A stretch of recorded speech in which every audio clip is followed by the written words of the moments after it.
Hello, parents, and welcome back to Graceful Parenting and our little series on approval. In this video, I want to talk about positive correction, how to switch from negative correction to positive correction, because so much of how we typically correct our children sends messages of disapproval. For example, how many times do you say stop, don't, you can't, which may seem harmless, but over time, all of these negative directives create a negative self-image in your child. Psychologists tell us by the time a child is 3 years old, he's heard the word no 45,000 times. And no is the most basic form of communicating disapproval. Think about it. When you say don't do that, in essence, you're saying, I don't approve of that, right? So we think this is all that we're communicating to our child, but saying no to a child or a person's idea, which is how behaviors begin, they begin as an idea, it's a blow to the ego, which makes the child feel less acceptable, less important, less good, a little less valuable. So think about how you feel when someone disapproves of your idea. You feel a little smaller, your head hangs, a little shame might creep in. You're less likely to try something new, and your confidence diminishes. So this is what happens to our children too. And we do this day after day through the formative years.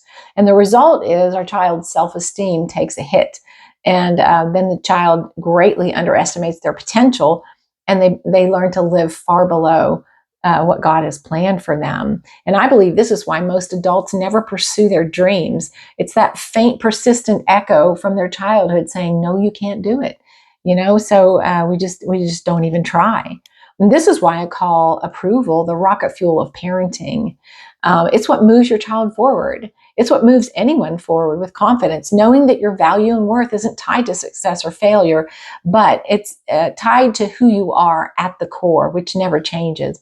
So learning to correct your child without showing disapproval is huge in shaping how he sees himself, and it's much more effective in the long run and even in the short term. So for example, instead of saying, don't put your feet on the table, you just say, your feet belong on the floor. Instead of saying, stop yelling, say, thanks for talking in a calm voice. Instead of saying, your dirty clothes are on the floor again, just say, can you put your dirty clothes in the hamper for me? And you can hear how just those feel different coming out of my mouth when I say them differently. And it's a very subtle, simple adjustment, but with huge, powerful, long-term impact on your child's self-esteem. So it takes a lot of self-control on the part of the parent to make these changes, because we're so used to doing things the way we're habitually do them, and reacting in the same habitual way.